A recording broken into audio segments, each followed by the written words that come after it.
Tehching Hsieh was born in Taiwan on December 31st, 1950. He was one of 15 siblings. In high school, he developed an interest in painting, but his artistic endeavors were interrupted by compulsory military service for the country of Taiwan. He served for 3 years and went on to train as a member of the Chinese Navy.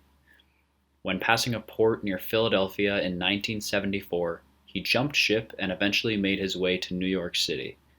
Here, he would make some of the most extreme performance art the world has ever seen.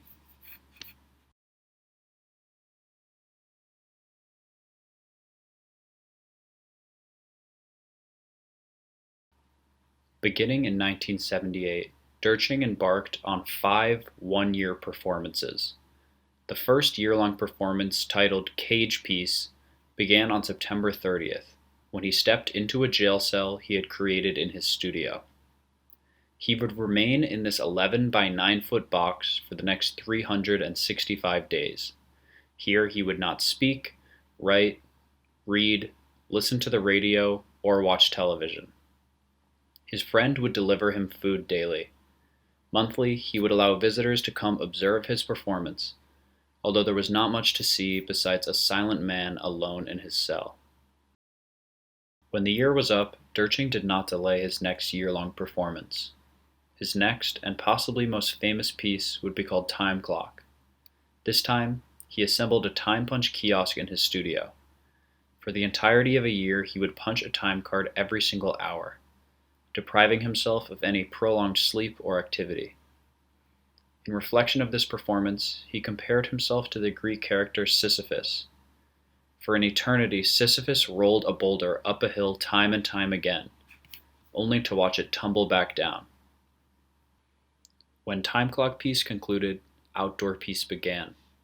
On September 26, 1981, Tehching assumed a life similar to that of the homeless.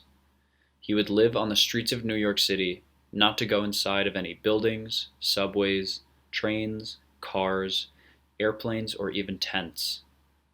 The only belongings he allowed for himself was a sleeping bag. Unfortunately for Tehching, this would be one of the coldest winters on record. He was photographed intermittently during this time, often visibly filthy and in distress. The only time he was sheltered was when he was arrested for vagrancy. Ironically, the judge was familiar with his work and did him the favor of sending him back into the street. In year 4 of his one-year performances, he collaborated with artist Linda Montano in Rope Piece. Contrary to his Cage Piece, this time Tehching would stay together with Linda for an entire year, connected by an 8-foot rope at the waist. The two would never be alone. Each day they would ride together to attend Linda's teaching job and would split the wage. At night, they'd cook together and sleep together, making sure to never touch, which was part of the contract that they had agreed upon. Tehching's final year-long performance, titled No Art Piece, is pretty self-explanatory. From 1985 to 1986, he avoided art in every form. He did not create any art, talk about it, consume it, or enter any museums or galleries.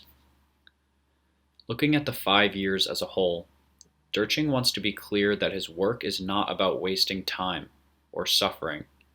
Broadly, it is about human nature itself. Each performance challenges us to consider what it means to be a human, and brings hyperbole to the patterns of life that we have grown to accept.